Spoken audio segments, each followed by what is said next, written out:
১৩ বছরে এই প্রথমবার ঘটলো যে মোদিজি কোনো বিল নিয়ে এসেছে, পার্লামেন্টে বসে ভোট দিয়ে হেরে গেলেন।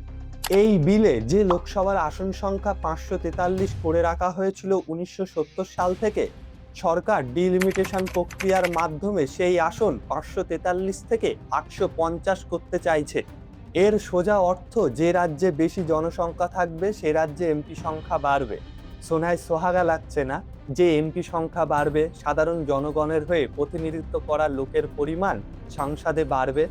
কিন্তু আসলে ব্যাপারটা তা নয়। এর সরাসরি প্রভাব হবে এই যে, উত্তর ভারতে যেসব রাজ্যে বিজেপি শাসন করছে, যেমন হরিয়ানা, উত্তরপ্রদেশ, রাজস্থান, বিহার, যারা কখনোই নিজেদের জনসংখ্যার উপর নিয়ন্ত্রণ রাখেনি, তাদের জনসংখ্যার সুবিধা পাওয়া যাবে, তাদের আরো বেশি এমপি আসন মিলবে। অন্যদিকে আমাদের দক্ষিণের রাজ্যগুলো যেমন কেরালা, কর্ণাটক, তামিলনাড়ু, যারা কেন্দ্রের কথা মেনে গত ৫০ বছর ধরে জনসংখ্যা নিয়ন্ত্রণে রেখেছে এবং নিজেদের মানুষকে ভালো সুযোগ সুবিধা দিয়েছে, তাদের এই ভালো কাজের জন্যই কম এমপি আসন দেওয়া হবে। এতে দক্ষিণের রাজ্যগুলির সংসদীয় প্রভাব অনেকটা কমে যাবে, যার ফলে উত্তর ও দক্ষিণ ভারতের মধ্যে একটি সংঘাত শুরু হবে এবং ভারতের সাধারণ মানুষজনের মধ্যে একটি উত্তেজনা সৃষ্টি হবে, যেটি সমালোচনা করা অসম্ভব।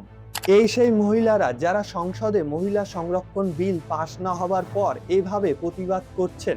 আমার প্রশ্ন হলো, এদের তাহলে আগে থেকেই জানা ছিল যে সংসদে এই বিল পাশ হবে না? তাই তো এদের কাছে এই পোস্টার চলে এসছে, না হলে এত তাড়াতাড়ি পোস্টার ছাপিয়ে আনা সম্ভব কি করে? মহিলা সংরক্ষণ বিল ২০২৩ সালে সর্বসম্মতিক্রমে পাশ হয়েছিল। এটির বাস্তবায়ন নির্ভর করে নতুন জনগণনার উপর, যা আর সম্ভব হয়নি। এখন এই লোকেরা আর কিছু করবে না, তারা শুধু বলবে বিরোধী পক্ষ মহিলাদের সাথে নেই। আর বাংলায় যে নির্বাচন হচ্ছে সেখান থেকে তাদেরই লাভ হবে। রাজনীতিটা একটু বুঝে নিন, মহিলাদের সঙ্গে পজিশন নেবে এমন লোক নেই।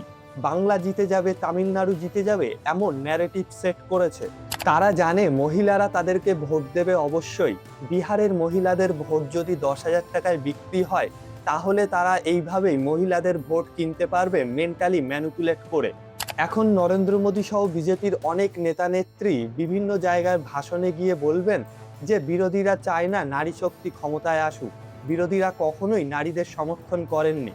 কিন্তু এই বিজেপি সরকারের মধ্যেই অনেক এমএলএ আছে যাদের উপর ধর্ষণের মামলা চলছে, অনেকে জামিনে বাইরে ঘুরছে।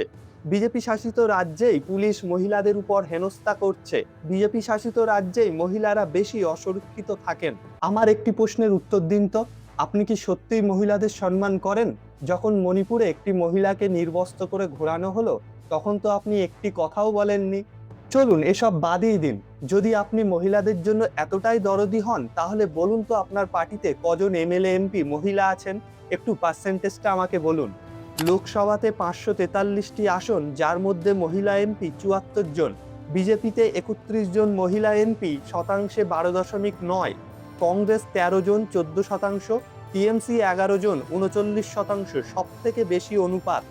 বিধানসভায় এমএলএ সারা দেশের হিসাবে মোট এমপি প্লাস এমএলএ সংখ্যা ৪,৬৬৬ জন, যার মধ্যে ৬৬৪ জন মহিলা, মানে প্রায় ১০%। এর মধ্যে বিজেপির আছে ১৬৩ জন, কংগ্রেসের ৫৯ জন এবং টিএমসির ৩৪ জন। সারা দেশে মহিলা রাজনৈতিক প্রতিনিধিত্ব অনেক কম। এখানে টিএমসি অনেকটা এগিয়ে, বিজেপি এগিয়ে মনে হচ্ছে, কিন্তু এদের আসন সংখ্যা বেশি বলে আসলে অনুপাতে অনেক কম। এখানে শুধু একটি প্রোপাগান্ডা ছাড়ার কিছুই নয়। ন্যারেটিভ চালানো হচ্ছে বিরোধীরা মহিলাদের সমর্থন করে না, কিন্তু বিজেপি করে।